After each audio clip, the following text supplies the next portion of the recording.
The numbers told the story. They always do. It's one of those idiots who believe in analytics. This is a numbers game with Gill Alexander on VSiN. Hour number 3 of a numbers game at VSiN, the Sports Betting Network, VSiN.com, Game Plus, iHeartRadio, YouTube TV, Sirius XM Channel 158. Any which way, we appreciate you taking us in. It's Gill Alexander. That right there is Matt Brown. Matt Brown. Radio's Matt Brown. Only one more hour, haters. That's it. I'm out of here. Come on. Only one more hour, haters. Don't worry about it. Matt's got to go and clear his inbox after the show. So he's got to bounce out of here. You follow Matt on Twitter at MattBrownM2. I'm pretty sure, by the way, Todd Wishnev coming up this hour. Wishnev Wednesdays. I'm pretty sure that after I mentioned that thing to Nick about Kelly feeling blown off, it kind of threw him for the rest of his segments. Yeah.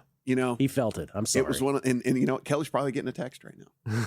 He probably is. Kelly's probably getting a text. I did not expect that kind of reaction, so I apologize. As you were recapping that game from last season, for whatever reason, you can't, when our brains just go in a weird direction, then you named the kicker Tyler Loop for the Ravens, and I go, was there ever kind of just a low-key giant fall, unexpected fall from grace than Justin Tucker? Okay. Like dude was like, they would show him singing opera left and right. Like he was like this like star of the, whatever and all. It's like first ballot Hall of Fame kicker, the whole 9 yards. It's just like, dude was just not ever talked about again. Okay. So 2 things. One, as I'm going through, this has everything to do with guessing lines where we recap every game because it's, double digit amount of games every week over 18 weeks of the NFL season, the way that the brain processes, like I didn't remember any of those details. And then as I read them, I'm like, oh, right. For my guessing lines notes, I'm like, I remember that.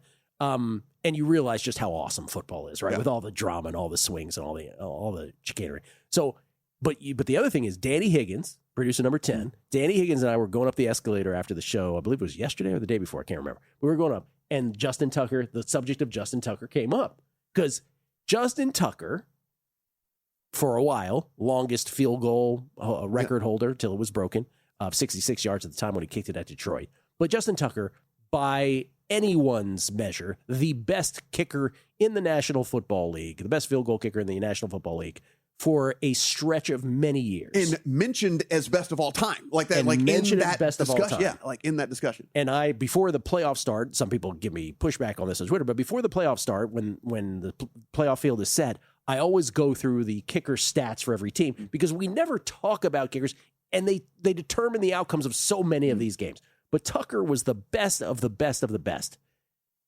He has not been charged with anything. Right. Danny was saying, are we at the point where an NFL team picks up the phone, talking about you, Washington Commodores, or anybody, where any team picks up the phone and is like, hey, Justin.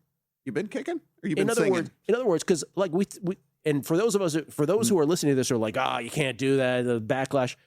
Hey, this has happened before in the NFL. Like Kareem Hunt got another job, right? There's guys who have run afoul of things, different things, if you know what I mean. Yeah. But like second chances are given left and right. Are we not at the point where Justin Tucker gets one?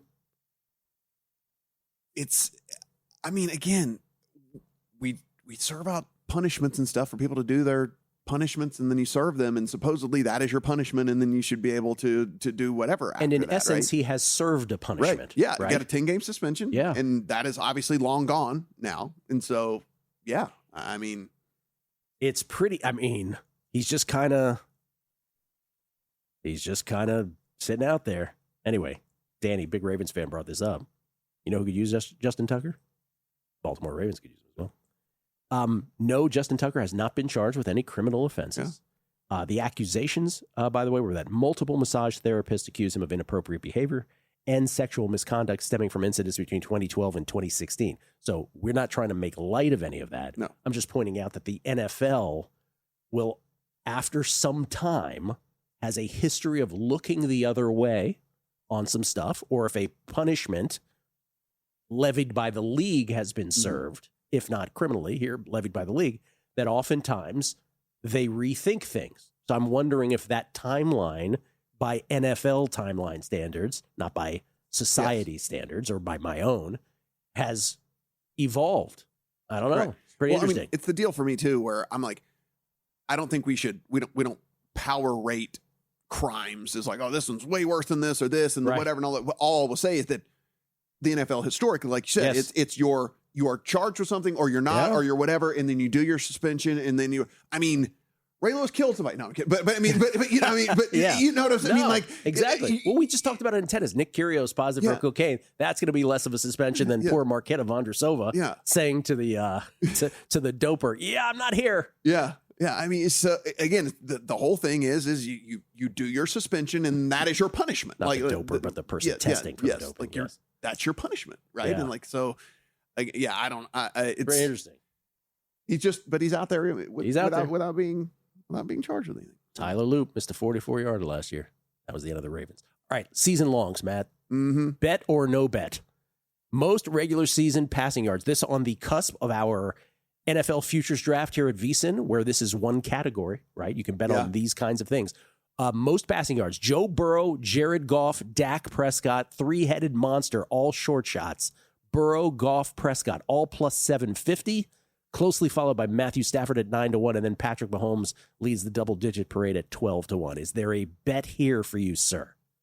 So I look at this one, and you have to kind of handicap multiple different things, right? It's like you look at this and you say, okay, I need someone that's definitely going to play all season long.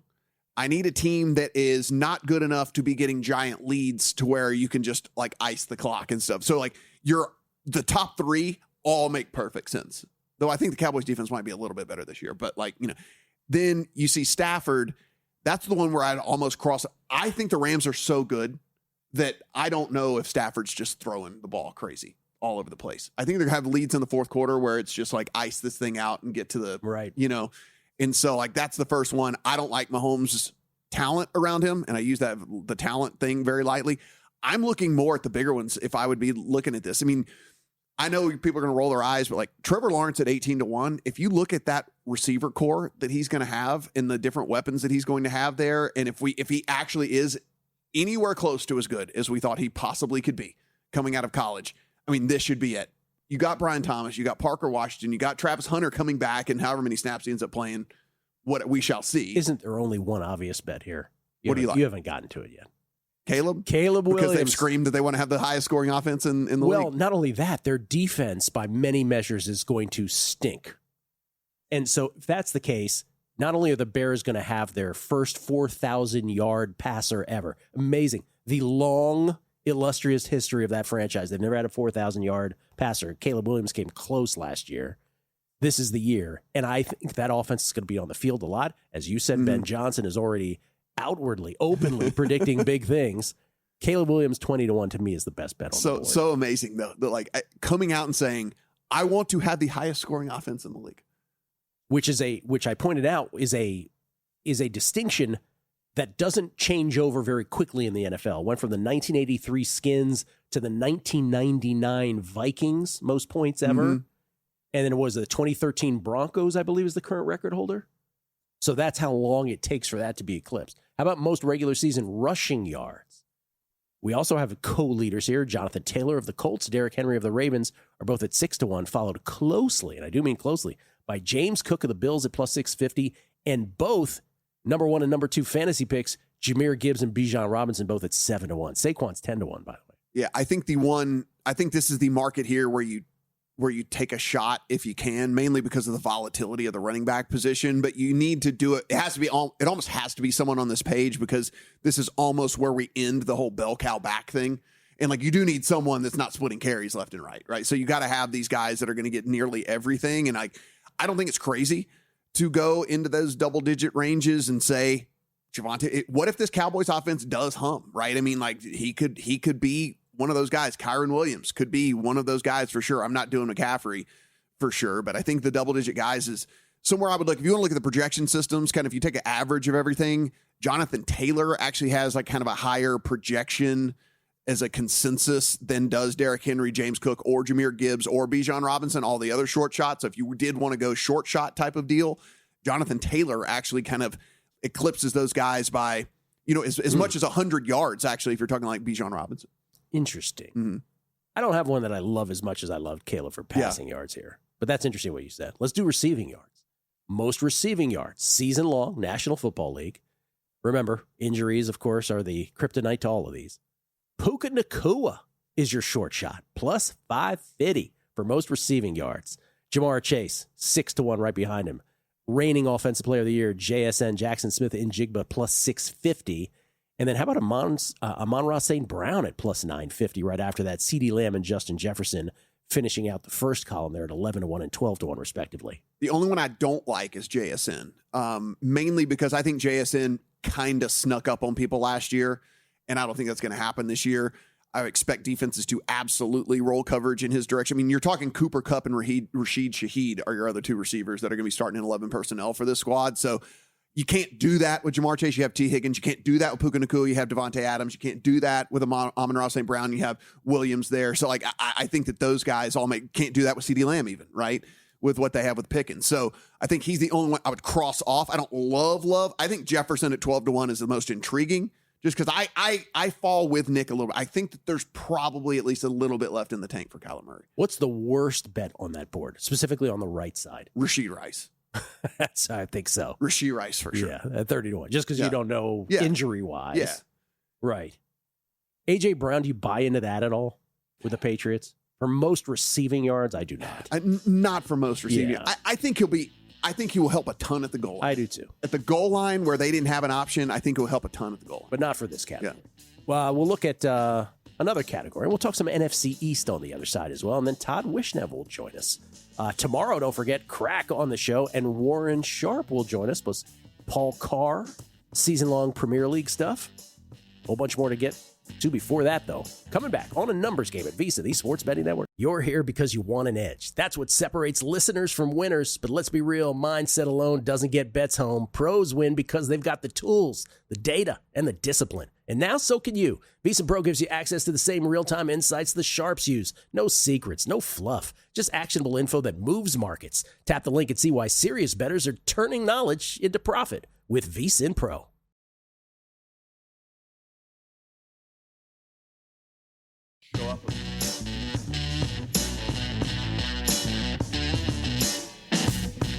A numbers game on VSiN, the Sports Betting Network. Week 0 of college football is upon us.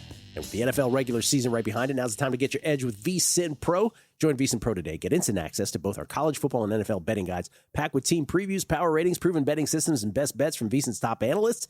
And that's just the start. You'll also get daily best bets from VSiN hosts and guests, real-time betting splits from DraftKings and Circa, AI-powered prop tools and matchup analysis, plus 24/7 video on the VSiN Watch app. Start today for just $9.99. Who doesn't have that? $9.99. Yeah. Or save 50% with a VSiN Pro annual subscription. Sign up now, VSiN.com/subscribe. That's VSIN.com/subscribe. We get tweets, beating the book. Jason Stark. Finally, someone on a numbers game that realizes all the Steelers bashers always end up with egg on their faces. Thank you, Nick Whalen. I mean, Jason's always good for that tweet. it is it's a different situation this year. I will say. It is. You have an aging quarterback who was, again, just thinking about retirement. Yep. 1 foot out the door. Coach that was a laughing stock whenever he got run out of the league. Just saying. The RGB, the social beacon, says, Gill, I just wanted to give Todd Wishnev coming up, a big shout out and say thanks. It's hard to beat the book here in Georgia. But following Todd along with a numbers game has given me a leg up, and another thanks to Todd for motivating this diabetic to get my numbers down 100-plus points. Average 181. Good for you, RGB. Good for you.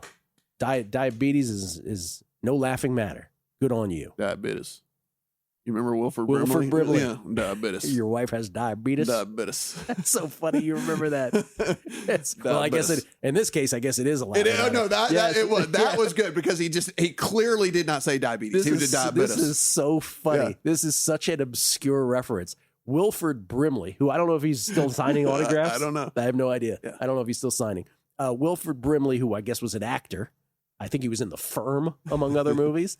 Used to do diabetes medication infomercials. Yeah. And he pronounced it diabetes. Yeah. Diabetes. If your wife has diabetes. That's right. Just like it was so good. Oh, so great. Oh, man. Spence, guys who got another job, Deshaun Watson. Yes, I was thinking of him the whole time. I'm glad you guys mentioned this today, as I have often thought about the same thing Matt brought up. Yeah. Did you bring it up or did I bring it up? I think you brought it up. David Shalimore. Yo, hey, you guys ever consider doing a show together at night, you two? I also think the new Kelly Bidlin is ready for another field goal attempt. Famously, primetime action. The greatest show to ever be canceled. Matt, Kelly, and I. R.I.P. You guys, you've only been part of one cancellation. I've been a part of like 5 or 6 here. How many side bets did we have? I on do that have to show? power rank my cancellations as to where like you just have one cancellation. So you're just like, yeah, that one's it. Oh, you have several cancellations. Yes. I've, 5 or 6 different times here. Well, the thing about primetime action is we had any number of side bets going at all times. It was fun. And Matt, you'll correct me if this characterization offends you or in any way. Matt is very detailed with his bets. In other words, if he doesn't get the exact terms he wants on bets, these bets don't happen. So finally, we ended up with a field goal bet. Yes. What was the bet? Yes, it was. It was because remember we watched so much bad kicking. There was a college game. Yes. In which the kicker went down, and the team decided to just go for 2 every single time. They end up losing the game. That's right. And whatever, we're like, can the punter not just make an extra point? Does he not have that skill set? Like, can the punter literally not go make an extra? This is college extra point. We're talking like chip shot. Like, this is not like NFL extra point. So then you say. So I said I can make one left-footed, and then we just get flooded. And then going, you cannot. We just destroy Matt. They're like, no, you cannot. No, you cannot. No, you cannot. No, it goes on and on and on. And finally. A year and a half later. Yes, we get out there. The video's online. You can go look at it. It's over on the. I think is it on our YouTube? Who knows? I don't know. But the upshot is that Kelly got a that was so destructive calf injury. So we're leaving. Here it is. This is a bigger. Whoa! Look at Kelly. Wow, has he lost a lot of weight? That is unbelievable. Wow. All right. So that's Kelly. No, he couldn't move. That's Matt kicking field goals. Matt, of course, dressed for the part. Kelly could not move. You're right. That's the big thing of this video. Yeah.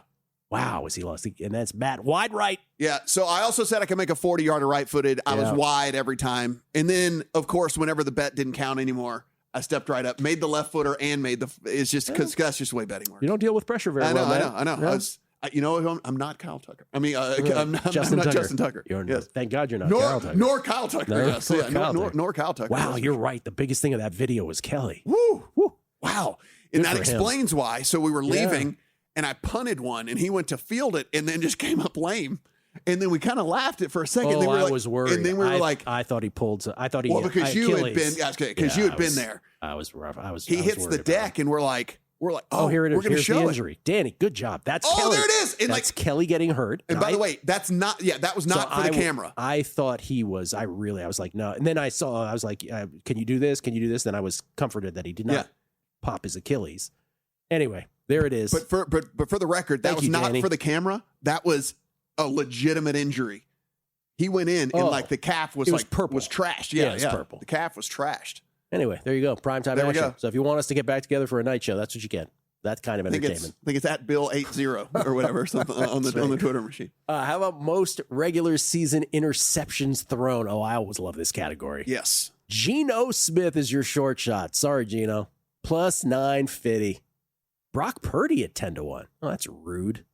Trevor Lawrence is 11-1. CJ Stroud 14-1. Baker is 14-1. Baker Mayfield. And then Caleb, listen, he can throw for 4,000, but he can also throw the ball around the yard a little haphazardly too. He's at 16-1. This is for most interceptions thrown.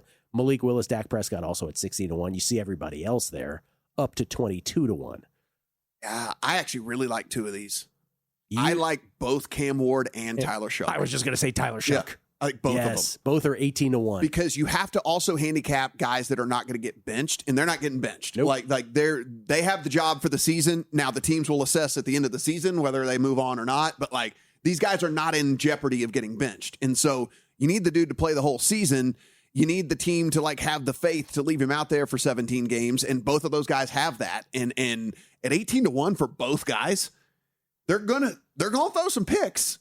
Yeah. And they've got the job. So I think that those numbers, just given the numbers alone, I love both of those. Love both of those. I'm still tripping over diabetes. When Tyler Shough, by the way, I hope other NFL Futures Draft competitors are not listening to this program right now because I love a couple of these. But Tyler Shough to me, because I quoted these stats the other day when we're going through the NFC South.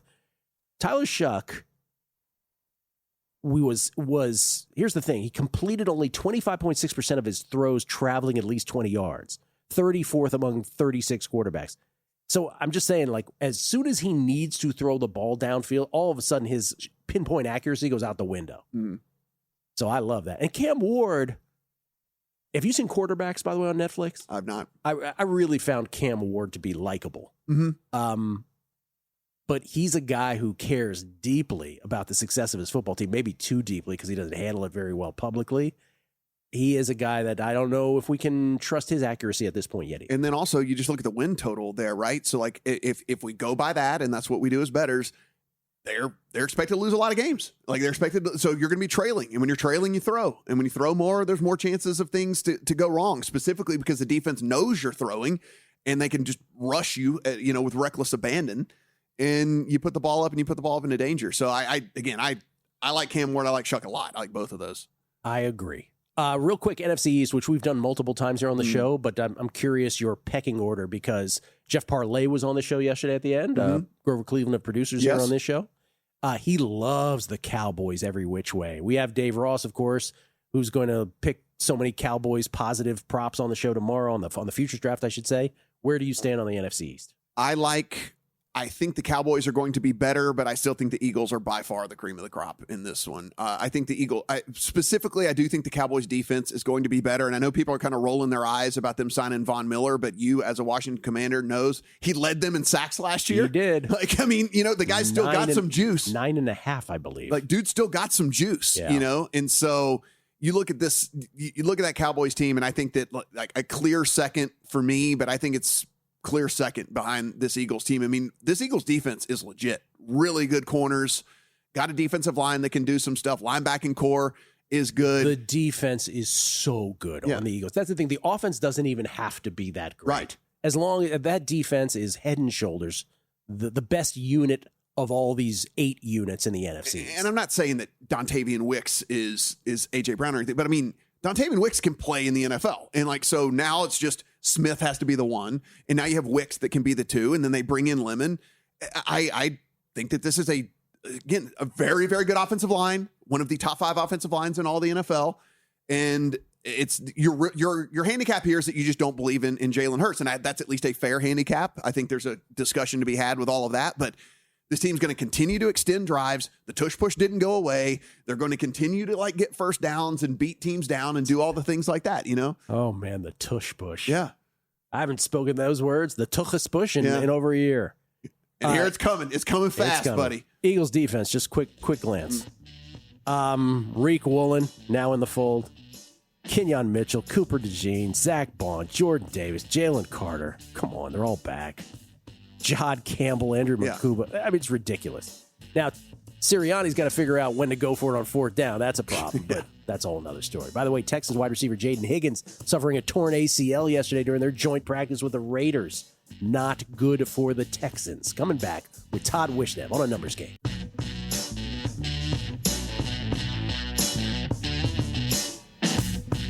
A numbers game on VSiN, the sports betting network. This is something near and dear to your heart, Matt. It is the Circa Survivor documentary. It's eaten up, episode 5 tonight, called The Collapse. Ooh, 900 survivors, then 49 in the span of a single week. Oh, is this the... Is this it? The Cardinals game? No, this is Thanksgiving. Thanksgiving later. Yeah.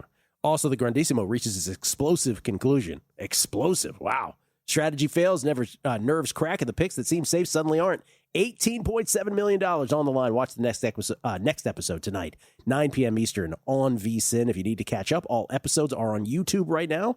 Just search VSiN Live, and Matt Brown prominently featured in this docuseries. You as well, coming on some episodes here as well. Yeah, really? Yeah, what was I saying? You as well, talking about some things. Some things that was going on. Gill, we just looked over our shoulder. They're halfway there in both of the contests out there. Oh, we got the Circa Survivor Classic is on pace for a lot. Good God. A lot. Yeah. They are over 10,000. Over 10,000.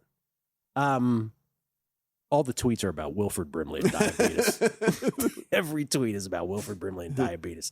Let us save those. Todd Wishnev joins us now, courtesy of the Progressive Guest Line. He is the star of Wishnev Wednesdays. He comes to us from Pittsburgh, Pennsylvania. What's happening, Toddy? Who'd you beat in tennis this morning? Oh, I crushed this guy who's a tennis pro down at the Oxford Club in the North Hills. I mean, he's not that good, but still, I'm just too talented. What can I tell you? 6062. I'm just too talented. Yeah. That's what it comes down to. Todd, you're coming out to sign up for the contest. We're going to play tennis out here, yes? Yes, I believe the line has been installed as Gill over under per set at 0.5 games. 0.5 games. So if he goes 6-0, you lose if you take Gill. Wait, what's the line? Plus what? How many games am I?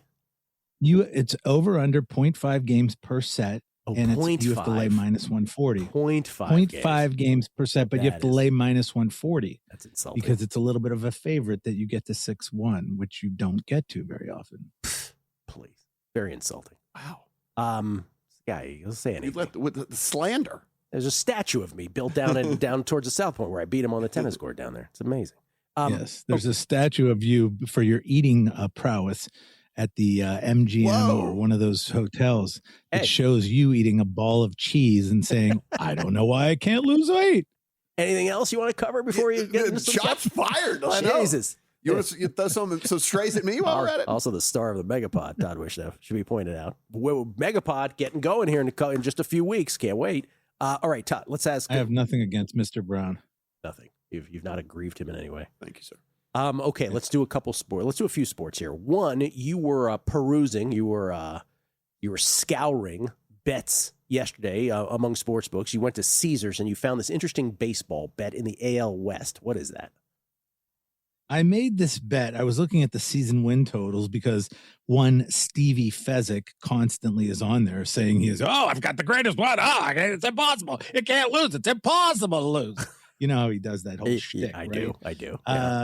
So I was looking at them, and they have one for the AL West winner will over under wins is 83.5.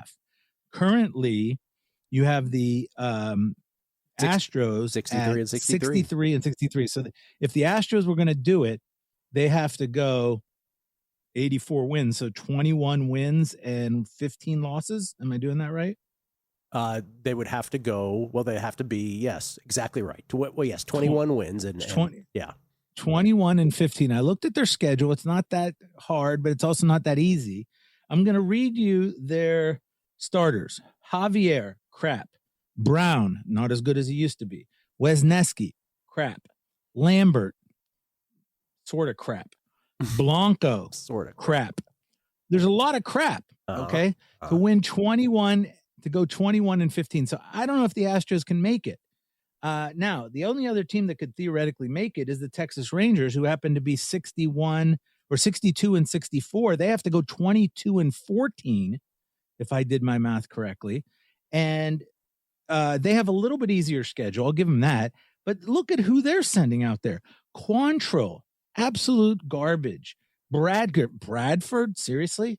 Madison Gore, up and down, sometimes talented. Rocker, just average. And DeGrom, who's not DeGrom anymore. So I don't see how this team's going to go 22 and 14 either.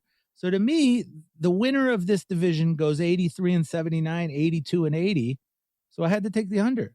I like it. Under 83.5. Good job finding that. By the way, I think we might have a team with a losing record win this division. I'm not convinced. It's possible. Yeah, I'm not quite convinced. Possible. 83.5. And there's no juice on that? Minus 110 only? There's minus 110 both ways. Okay. Minus 110. Yeah, I think that's a tall task to ask one of these teams to. I mean, of course, someone theoretically could catch fire, but.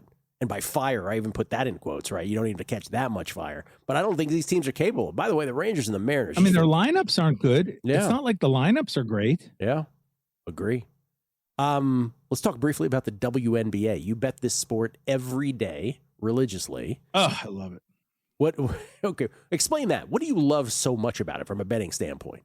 I'll tell you exactly what I love about it. It's the exact opposite of the National Basketball Association, which in regular season is unwatchable. Kelly Bidlin can go to hell. In December 20th, when you have a Raptors-Bucks game, it's not interesting because no one's trying. It's just a bunch of three-point shots and no trying whatsoever. It's ridiculous, okay? I don't want to watch the Sacramento Kings against the Phoenix Suns in a big matchup of Devin Booker and his girlfriend from the Kardashians. It's ridiculous basketball. Now, in college basketball, which is my love, everyone's trying. Everyone's trying hard. And the coaches are going nuts. Everyone's going crazy. And the WNBA, I love because the girls try. It's a prison league. They're rough as hell. Willie our good friend Willie, Mr. 1 and 2 Tennessee Titan better, loves to hate on the fact that Caitlin Clark gets beat up by the girls, but he doesn't watch the games, so he doesn't realize everybody gets beat up. Kelsey Mitchell was getting beat up yesterday. There's a clip going on. She was like pushing the other girl. It's so rough and tumble, and these girls are trying hard, and that's what I love about competition. I can watch the NBA playoffs, yeah, because you're going to try. But I can't watch the NBA regular season. It's unwatchable. The WNBA, sure, they're not as good. Sure, they can't dunk. But they try hard. You can tell they want to win. That's what I love about basketball when it's being played competitively with people trying. Todd Wishnev endorsing the WNBA. True Wow. story. I passed up floor seats last night for WNBA. Did you really? Yeah. Oh, don't do that. Passed up floor seats, Todd. What is he doing? Passed up floor seats. You should have given me the floor seats. I could have given. I would have been heckling everybody's like relationship status and Alyssa Smith. Why'd you break up with Dejanay? You cheated on her. Blah blah blah. I'd probably get thrown out. Give us a WNBA Finals matchup bet. Chris Felica had a good one. I think he has 16-1 Lynx against the Fever in the finals, which is like a really good one, as long as the Fever can get to the 3 seed. Because if the Fever gets the 4 seed, they're probably going to face the Lynx in the semifinals and not the finals. Now, I don't think this is your typical WNBA season that we always see, which is the Aces turn it on late. I think the Aces don't have enough. Chelsea Gray is a little too old in the tooth. I think she's finally had age, catch up to her. Same thing for the wing guard that they've had, who wasn't that good last year, and their name is escaping me right now. But the 2 guard who used to be really good, Jewel Lloyd, right? So basically, it's just Asia Wilson and Jackie Young, and it's and Alyssa Smith down low, who you can't really count on. So it's really not enough. And you saw they got beat last night by the Dream, a team that is not exactly what I would call gritty. I like gritty teams like the Minnesota Lynx. But they try That's hard. The kind of team. What do you like better, Todd? Grit or they all being try buttoned hard. up? 1 second, Matt. What do you prefer, buttoned up or grit? What do you like? I like a buttoned up UConn, Danny Hurley, gritty type of team. I see. By the doesn't way, make mistakes. By the way, by old in the tooth, he means long in the tooth as well for Chelsea Gray. Let's go real quick. 90 seconds here, actually less. Clock ticking. Third quarter NFL college football. Remind people what you like about those so much as the seasons approach. Well, some of these books now, they'll put out team totals in the third quarter at halftime. And if you can, now not every book has this, but a couple of them have it.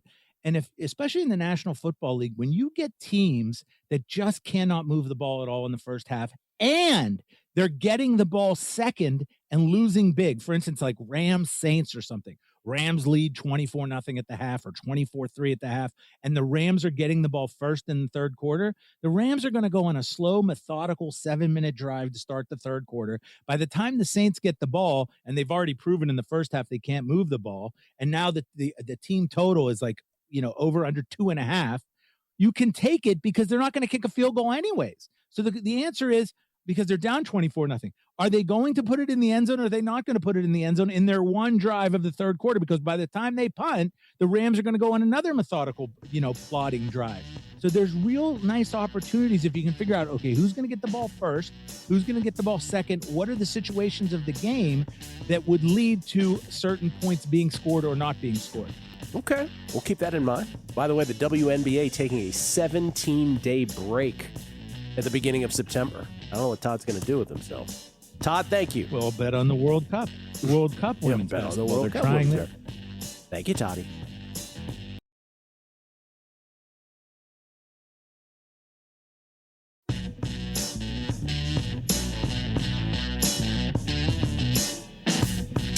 A numbers game on VSiN, the sports betting network. Well, you never know what's going to catch on when you do a radio show, and all it took was for Matt to bring up that 1980s or 90s infomercial with Wilford Brimley and diabetes.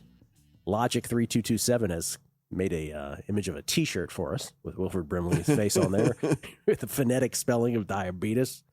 This is from Las Vegas 514. Yo, sadly, Wilford Brimley passed away August 1st, 2020. Oh, during the pandemic. Hopefully not from diabetes, he says. Well, yes. Before acting, he worked as a rodeo rider, ranch hand, and blacksmith. Classic commercial. Wow.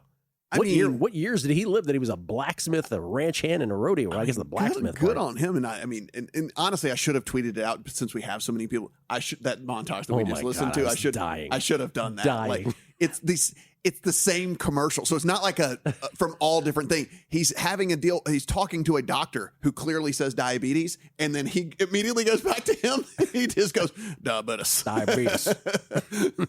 Ice Goon has shown us, Wilford Brimley Quaker oatmeal commercials in 1990. I seem to recall those. I kind of remember those now. I kind of remember that. Johnny Ringo, kudos to whoever the sound guy is. He's the unsung hero of the segment. Who gets credit for that? Darnell? Who gets credit for who's doing the sound on that? By the way, Evan gets credit for that. Darnell gets credit for coming up with our VSiN Primetime Action field goal kicking video as quickly as he did. Well done. Thank you, Evan. Thank you, Darnell. Johnny Brock, I'm completely on board with Wishnev on the NBA. The WNBA is like watching men play in a foot of water at a D3 level, but the NBA is very unwatchable right now, he says. Oh, shots fired. No Emu Doug. So at what point do professional sports bettors become angry and defensive in general? I'm thankful I'm not a pro bettor. It makes you grumpy. Talking about Todd. Was that Wishnev that you're referring to? Nish Gandhi D.O. D.O. Osteopathic? Yes. Doctor of osteopathy. Yes. What is he saying here? Oh, he's talking about Wishnev and Pittsburgh tennis, I guess. He said, OAC is for chumps. Let me know when you dominate on clay at Fox Chapel. This is Pittsburgh tweet right here. Just kidding. I'm sure you would smoke me. Let me know how you feel about the Steelers. Here's the deal with Todd and the Steelers. I think he hates Aaron Rodgers so much that he just can't get worked up about him. Yeah. He loves the Steelers, but he can't get. Let's recap the bets, shall we? Once again, I'm on 2 tennis matches. Neither have started. By the way, Iga wins again today. She moves to the quarterfinals at Cincy after winning in Toronto. The run-up to the U.S. Open. I'm on 1 on the men's side, 1 on the ladies' side. I'm on Thiago Agustin Tirante on the men's side, plus 183 versus Jakub Menchik, or as Matt Brown is trying to push through Congress, Tat. T-A-T, Tat, baby. Let's go. Versus Jakub Let's Menchik. go. And then Amanda Anisimova, even money versus Linda Noskova on the ladies' side. Those are my 2 tennis plays. Also, bets on the show earlier today. Let's see. Did we have any? Well, we didn't. Do we have no bets from anybody? I'm on Cam Young. I'm on Chris Goddard, and I'm on Jake Knapp in this golf tournament that starts tomorrow. I've got a top 5 on Sam Burns as well. I'm just going with the dudes that hit it a long way. It's a long golf course, so going with a very themed card this week. Yeah, guys that can move it, as they say. We only have 3 bets. 3 guys that can move it. You know, can move it. Let's go back to these season. These are season longs, but these are more head to head. By the way, here's Iga to win the U.S. Open at 7-1. Tiger's most wins in August, 60-1, is on life support. Life support. Gotta win the rubber match today against the Buccos. Gotta sweep the Royals to have any chance, because then you get to the hard part of the schedule in August with the Rays and the Dodgers. I think other order. Dodgers, Rays, whichever order. Not good to end this month. So the Tigers got to get off the schneid. This has been a bad week of baseball from them, starting with that sweep at the hands of the White Sox this weekend. All right, how about this? More regular season receiving yards / touchdowns head-to-head. Let's start with receiving yards. This is A.J. Brown versus Devontae Smith. So you see what they did here? They took a guy who used to play for the Eagles and pitted him up against a guy who currently plays for the Eagles, A.J. Brown versus Devontae Smith. A.J. Brown, a slight favorite for receiving yards, minus 125. Devonta Smith, minus 105. Just given the price, I would play Smith because there's the clear and obvious, has to be the alpha role there. And I understand that you brought in A.J. Brown to be your clear and obvious alpha over there for the Patriots. But, I mean, that room has some dudes that can play. I mean, it is not like he has to be just the only guy getting the ball fed to him. I mean, you've got Douglas. They brought in Romeo Dobbs. Remember, they brought in him. They still have Kayshon Boutte, at least right now. I know they're trying to shop him and maybe get him out of town because he's worth something to someone. But there are other dudes to throw to there for sure. You got 2 running backs. You got a Henry at tight end. So I would go Smith, crazy enough, especially at these prices. That's receiving yards. You would agree with the price, I'm guessing, on the receiving touchdowns between these two, where A.J. Brown is a much much bigger red zone favorite. beast. Yeah, he's just a red zone beast. Yeah, he's a $2 favorite. Smith plus 155 on the comeback in that one. Also some clever pair-ups. Again, that was former Eagle versus current Eagle. How about this one? Current Commander versus former Commander. Stephon Diggs. By the way, I never even mentioned that he's with the Commanders because it didn't move the needle at all for me. Stephon Diggs, this is receiving yards between Stephon Diggs and Deebo Samuel. Diggs minus 130. He's the favorite against Deebo, who's even money. If you saw the training camp footage, we talked about this last week, of Deebo, or maybe it was Monday, I can't remember, of Deebo Samuel on the Niners practice field. Oh my God, does he look slow? This is Diggs every market. Diggs Deebo had become a gadget player anyway. Yes, he had. Like he'd become a gadget player as it was anyway because they realized he could not do the wide receiver things. He could not run crisp routes. He could not do all of this. So him as a running back would be perhaps more appropriate. Absolutely. Now. Yeah, absolutely. Stephon Diggs Diggs minus all 130. day. Yeah, okay. Diggs all day on these. All right. Do we have these two on touchdowns too, or no? We go. Oh, no. Gil, we have Velo Watch here. Because we have, we have started over there in Pittsburgh. Which, by the way, you push back a dude's start 3 days to then give him a noon, like a 12:30 like game. Wouldn't you like want him to get his normal anyway? But Skeen's about 96, 97 on the fastball, so he's at least above where he was when they decided to give him the extra rest, where he was kind of averaging 95 for that. But it's not like he's back again to the consistent 98 or anything like that. About 96, 97 for him. That's all in the first inning, which he had a laborious first inning. He walked the first two batters. Yes. Both Colt Keith and Gleyber Torres walked, and then he got out of that jam. So didn't give up a run.